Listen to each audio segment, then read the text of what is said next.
On va prendre la direction de Rome pour rejoindre François Baudonnet, parce que les Italiens, eux, figurez-vous, ont une autre habitude, c'est celle d'aller de plus en plus souvent au restaurant. En tous les cas, on ne sait pas comment ils font, et c'est la question qu'on va poser à notre ami François. Bonjour François. Oui, comment font-ils les Italiens? Parce que la crise est passée par là, ils ont toujours les moyens de se payer une bonne table?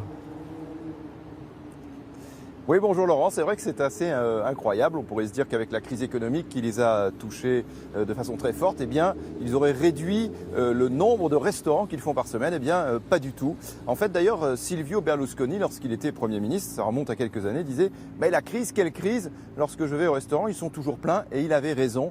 Alors, il y a deux raisons à cela, au fait que les Italiens aiment beaucoup le restaurant. Tout d'abord, c'est le fait que les restaurants sont plutôt bon marché et de qualité. Si vous venez ici en Italie, vous vous en rendez compte. Et puis la deuxième raison, c'est le fait que les Italiens, comme les Français d'ailleurs, ont de moins en moins de temps pour cuisiner et du coup, eh bien, ils se rendent au restaurant pour manger des bons petits plats, je dirais, comme à la maison. Regardez le reportage que nous avons réalisé avec Manuel Chiarello et Claudia Billi.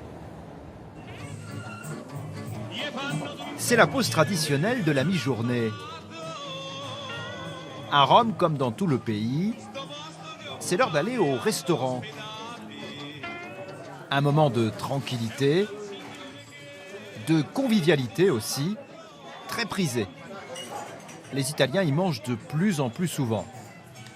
En moyenne, 3 ou 4 fois par semaine, et la plupart du temps, en famille. Aujourd'hui, les mamans travaillent et donc le temps nous manque pour préparer les repas.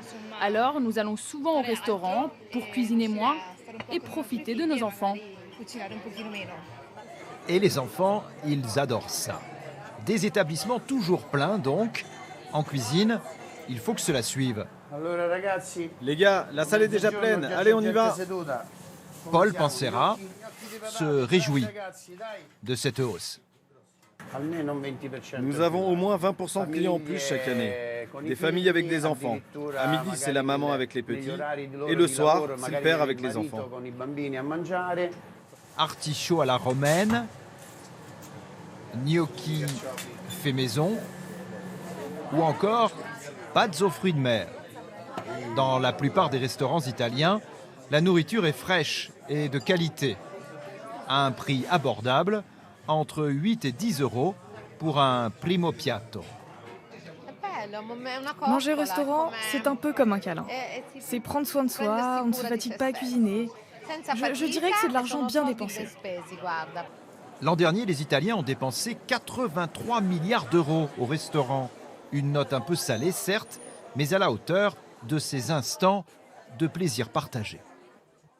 Bon, dites-nous tout, François. Vous les avez vus plus souvent le midi pour le déjeuner ou le soir pour dîner au restaurant, vos Italiens? Eh ben, en fait, ni l'un ni l'autre, Laurent. En fait, c'est en ce moment même, au moment où nous nous parlons, là, il doit être quelque chose comme 7h15, que les Italiens se rendent, alors non pas au restaurant, mais au bar, parce que, en fait, 6 Italiens sur 10 prennent le petit déjeuner dans un bar le matin. Ils ne prennent pas le petit déjeuner chez eux. Ils vont dans un bar, ils prennent un petit café qu'ils boivent très rapidement, un cornetto, un croissant, et puis c'est parti. Alors ensuite, pour les autres repas, eh bien, c'est le déjeuner, en fait, où les Italiens se rendent souvent pour manger au restaurant. Et pour finir seulement, eh bien, le dîner. Alors évidemment, on fait des dîners comme nous, hein, ici, comme en France, mais c'est moins souvent que le déjeuner, ou encore, je vous le disais, le petit déjeuner. Et donc les Italiens, certes, sont bien nos cousins, mais on le voit, ils ont des différences importantes dans leurs habitudes de vie. Allez, c'est ma tournée. Je vous offre un café, François, à vous et à toute votre équipe. Merci encore. Très bonne semaine. À bientôt, évidemment. Merci.